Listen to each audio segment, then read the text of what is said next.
तो अब टाइम है Q&A सेशन का।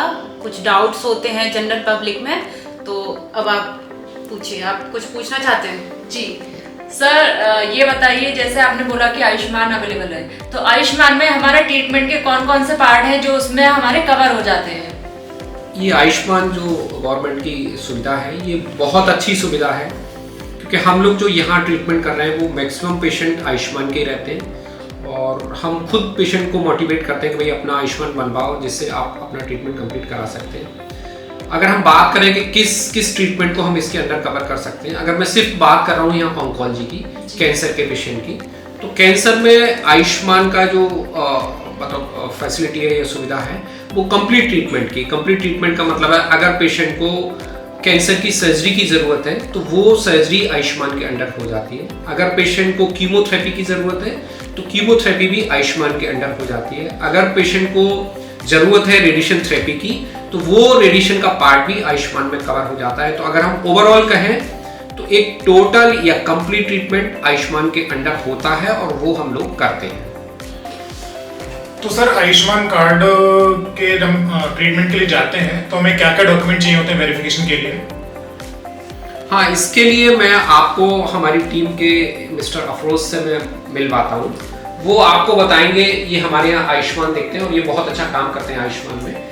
तो ये आप मिस्टर अफरोज आप बताइए कि आयुष्मान जैसे हमारा नया पेशेंट कोई आता है और आप उससे क्या क्या डॉक्यूमेंट मांगते हैं आयुष्मान लगाने के लिए? उसका सबसे पहले तो जरूरी होता है कि पेशेंट का आयुष्मान कार्ड, आधार कार्ड या राशन कार्ड या पीएम लेटर, इन चारों डॉक्यूमेंट पेशेंट के पास होना बहुत जरूरी है कार्ड को वेरीफाई करने के लिए। अच्छा, तो आप कह रहे हैं कि पेशेंट के आयुष्मान लगाने के लिए इन्होंने 4 डॉक्यूमेंट बताए, Aadhaar card, ration card, PM letter और आयुष्मान कार्ड। अच्छा, इसमें से चारों जरूरी है या कुछ कम भी चल जाता है? नहीं, जैसे कि अगर गवर्नमेंट की 2011 की जनगणना के अनुसार जो लोग गरीबी रेखा के नीचे पाए गए हैं उसकी आयुष्मान की लिस्ट गवर्नमेंट ने जनरेट की है। तो कुछ उसमें से जो लोग पीएम लेटर के थ्रू जिनकी सूची तैयार की गई है, कुछ की राशन कार्ड के थ्रू तैयार की गई है। तो सबसे पहले तो जरूरी वो डॉक्यूमेंट होता है जिससे कार्ड बना हो, जिस सोर्स से कार्ड बना है। जैसे कि आपका पीएम लेटर के थ्रू अगर कार्ड बना हुआ है तो पीएम लेटर, अगर पीएम लेटर इनकेस नहीं है तो राशन कार्ड के थ्रू भी आप उसका ट्रीटमेंट ले सकते हैं। और कैसे पेशेंट कैसे पता लगाए कि उसका आयुष्मान कार्ड है या नहीं है? उसके लिए पेशेंट को अब तो पहले तो डिस्ट्रिक्ट जाना जरूरी है, हमारे नोडल अफसर वहाँ पे बैठते हैं, उनसे जाके कोऑर्डिनेट करें कि सूची में उनका नाम है या नहीं है। उसके अलावा बहुत सारे आयुष्मान केंद्र या जनसेवा केंद्र हैं, वहाँ भी चेक करा सकते हैं, फिर उसके बाद में हॉस्पिटल में भी चेक करा सकते हैं इसके लिए। अच्छा, उस पोर्टल का नाम बताओ जिसपे पेशेंट अगर कहीं नहीं जाना चाहता, पढ़ा लिखा पेशेंट है और वो चाहता है कि मैं यही अपने फोन पे या अपने इंटरनेट पे चेक कर लूं, तो वो तो अपने फोन के थ्रू भी पेशेंट अगर चेक करना चाहे तो PMJY बेनिफिशियरी पोर्टल है, उस पर जाके सर्च कर सकता है। ठीक है। और सर, जैसे अगर किसी का आयुष्मान कार्ड नहीं बना हुआ है तो कैसे हम बनवाएंगे, कैसे पता चलेगा कि मेरा बन सकता है या नहीं बन सकता आयुष्मान कार्ड? तो उसके लिए वही है प्रोसेस कि या तो सबसे पहले वो डिस्ट्रिक्ट जाए, वहाँ पे नोडल अफसर हमारे बैठे होते हैं, वो अपने डॉक्यूमेंट लेके आधार कार्ड या राशन कार्ड लेके वहाँ डिस्ट्रिक्ट जाके उनसे कोऑर्डिनेट करें।